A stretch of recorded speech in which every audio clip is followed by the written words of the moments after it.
Assalamualaikum warahmatullahi wabarakatuh.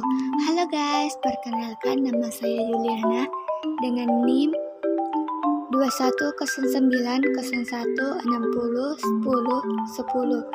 Saya merupakan mahasiswa aktif Fakultas Ekonomi Universitas Negeri Makassar, jurusan akuntansi, program studi akuntansi terapan. Di sini saya akan memenuhi tugas akhir dari mata kuliah bank dan lembaga keuangan lainnya dengan dosen pengampu Ibu Krisdayanti BR Ginting SSE MSI dengan membahas tentang fenomena pencucian uang atau money laundering di Indonesia. Yang pertama adalah pengertian uang. Uang adalah alat transaksi yang digunakan sebagai alat pembayaran, pengukur nilai, penyimpan kekayaan, dan sebagainya. Adapun pengertian uang secara luas adalah suatu yang dapat diterima secara umum sebagai alat pembayaran dalam suatu wilayah tertentu, atau sebagai alat pembayaran utang, atau sebagai alat untuk melakukan pembelian barang dan jasa. Yang kedua adalah fenomena pencucian uang di Indonesia. Pencucian uang adalah salah satu kegiatan yang dilakukan seseorang dalam upaya menyembunyikan atau menyamarkan asal-usul uang atau harta kekayaan melalui berbagai transaksi keuangan, agar uang atau harta kekayaan tersebut tampak seperti hasil kegiatan yang sah atau legal. Data yang diperoleh dari Pusat Pelaporan dan Analisis Transaksi Keuangan mengenai Buletin Statistik Anti Pencucian Uang dan Pencegahan Pendanaan Terorisme edisi Februari 2024 hingga bulan Desember 2023 hingga bulan Februari, PPATK telah menyampaikan hasil analisis kepada penyelidik sebanyak 810 hasil analisis dengan 289 hasil analisis proaktif dan 521 hasil analisis inquiry. Sedangkan pada bulan April 2024, PPATK telah menyampaikan hasil analisis kepada penyelidik sebanyak 208 hasil analisis dan 85 hasil analisis proaktif dan 123 hasil analisis. Selanjutnya, dampak dari pencucian uang. Ada beberapa dampak negatif yang ditimbulkan oleh kegiatan money laundering terhadap masyarakat. Yang pertama, pencucian uang memungkinkan para penjual dan pengedar narkoba, para penyeludup, dan para pejabat lainnya untuk dapat memperluas kegiatan operasinya. Hal ini dapat meningkatkan biaya penekanan hukum untuk memberantasnya, biaya perawatan, serta perobatan kesehatan bagi para korban atau para pecandu narkoba. Kegiatan pencucian uang mempunyai potensi untuk merongsong masyarakat keuangan atau financial community. Sebagai akibat demikian, besarnya jumlah uang yang terlibat dalam kegiatan tersebut, potensi untuk melakukan korupsi meningkat bersamaan dengan peredaran jumlah uang haram yang sangat besar. Dan yang ketiga, pencucian uang mengurangi pendapatan pemerintah dari pajak serta secara tidak langsung merugikan para pembayar pajak yang jujur dan mengurangi kesempatan kerja yang sah. Selanjutnya, dampaknya dari pencucian uang, mudahnya uang masuk ke Kanada telah menarik unsur yang tidak diinginkan melalui perbatasan, menurunkan tingkat kualitas hidup, dan meningkatkan kekhawatiran terhadap keamanan nasional. Selanjutnya, peraturan pemerintah, peraturan bank, dan undang-undang yang mengatur tentang tindak pidana pencucian uang. Yang pertama, Undang-Undang Nomor 8 Tahun 2010 tentang pencegahan dan pemberantasan tindak pidana pencucian uang.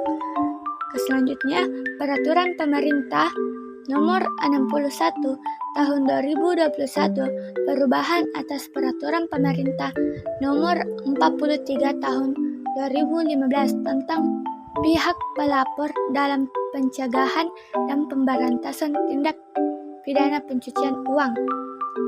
Selanjutnya, Undang-Undang Nomor 25 Tahun 2003 tentang perubahan atas Undang-Undang Nomor 15 Tahun 2002 tentang tindak pidana pencucian uang.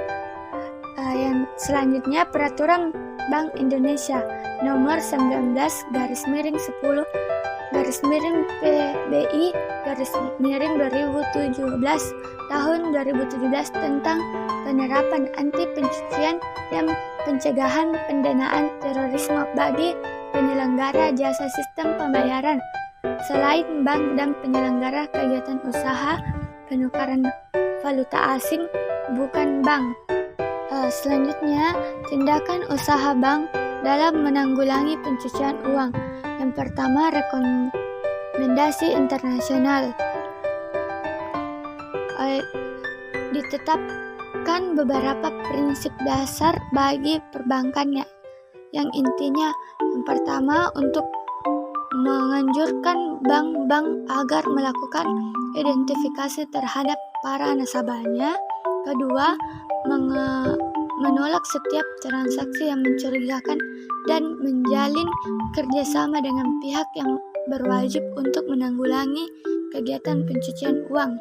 Kedua, menerapkan antara lain bahwa sebagai bagian dari pengawasan internal, bank-bank harus menerapkan kebijakan, praktik, dan prosedur yang dapat mendorong terbentuknya standar etik dan profesional yang mencakup tinggi bagi sektor perbankan serta mencegah pemanfaatan bank sebagai sarana kejahatan.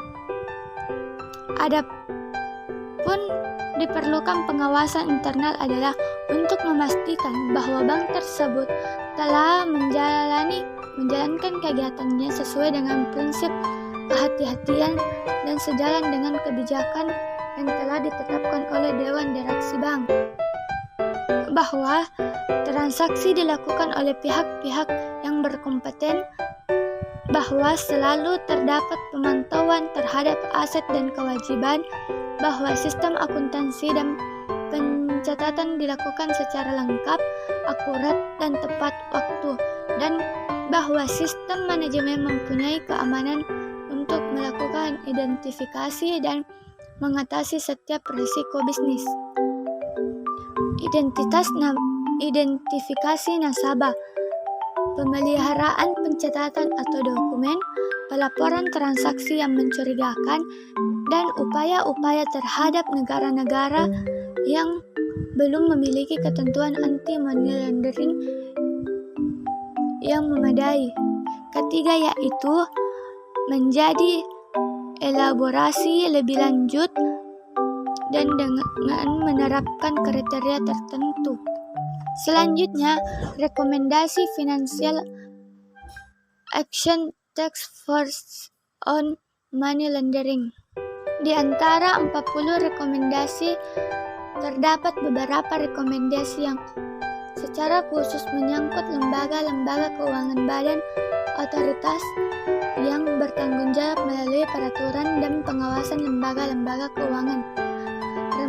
Rekomendasi tersebut antara lain: yang pertama, bank dan lembaga keuangan non-bank diminta untuk tidak membuka rekening tanpa nama yang anonim, atau rekening yang jelas-jelas menggunakan nama fiktif. Larangan ini harus dituangkan dalam bentuk peraturan perundang-undangan. Yang kedua, lembaga keuangan diharapkan mengupayakan informasi mengenai tahu atas namanya suatu transaksi dilakukan. Ketiga, lembaga keuangan diminta untuk memelihara sekurang-kurangnya 5 tahun pencatatan mengenai transaksi yang dilakukan oleh lembaga keuangan dengan nasabah, baik transaksi dalam negeri maupun internasional. Setiap negara, termasuk lembaga keuangannya, diminta untuk memberikan perhatian terhadap ancaman-ancaman pencucian uang sehubungan dengan perkembangan teknologi yang memungkinkan dilakukan pencucian uang. Kendala dalam penegakan hukum tindak pidana pencucian uang.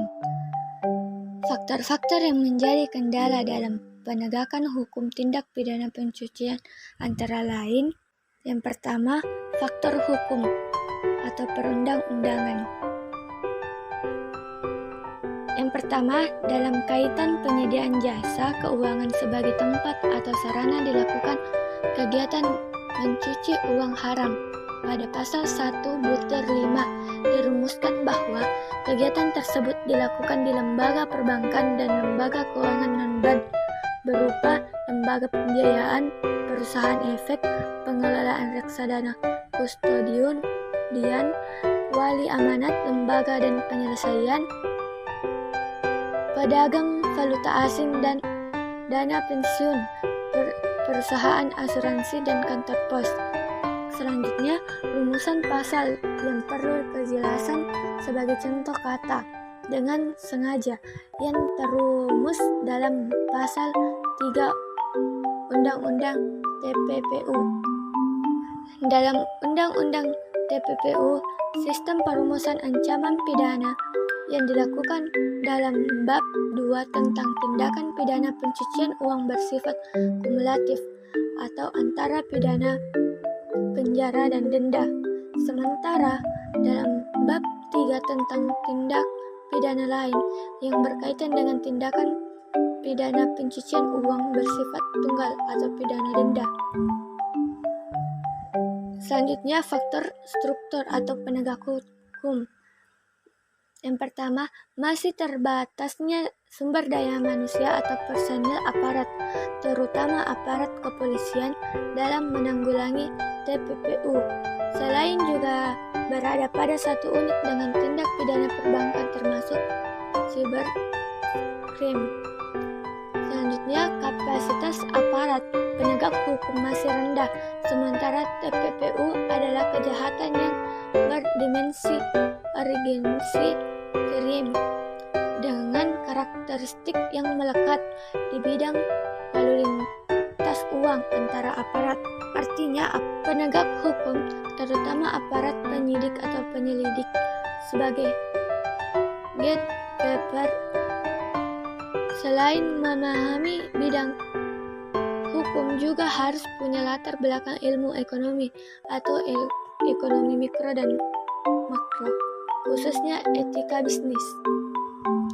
Dalam kaitan dengan pelaporan terhadap pembawaan uang tunai, yang menurut pasal 9 Undang-Undang TPPU sejumlah 100 juta atau lebih atau mata uang asing yang nilainya setara dengan itu, hambatan terkait dengan sumber daya manusia, yaitu dalam kaitan kesiapan untuk melaporkan bila terdapat indikasi demikian. Ketiga, faktor sarana dan prasarana pendukung. Mengingat TPPU adalah jenis kejahatan yang tergolong extraordinary crime, maka dalam penegakannya pun sangat berbeda dengan kejahatan-kejahatan konvensional. Di Indonesia akan sulit sekali dalam mencari data atau informasi berbentuk database memperhitungkan bahwa kejahatan pencucian uang juga berkarakter kejahatan terorganisasi, sangat membutuhkan biaya sosial yang tinggi atau social cost dalam upaya pemberantasannya. Dan faktor yang terakhir adalah faktor budaya hukum. Tingkat analisis kepatuhan penyediaan jasa keuangan dalam kewajiban untuk melaporkan transaksi yang berindikasi pencucian uang masih sangat rendah. Dalam hubungan dengan penerapan prinsip mengenai nasabah, didapatkan bahwa tidak dilaksanakan sebagaimana diharapkan.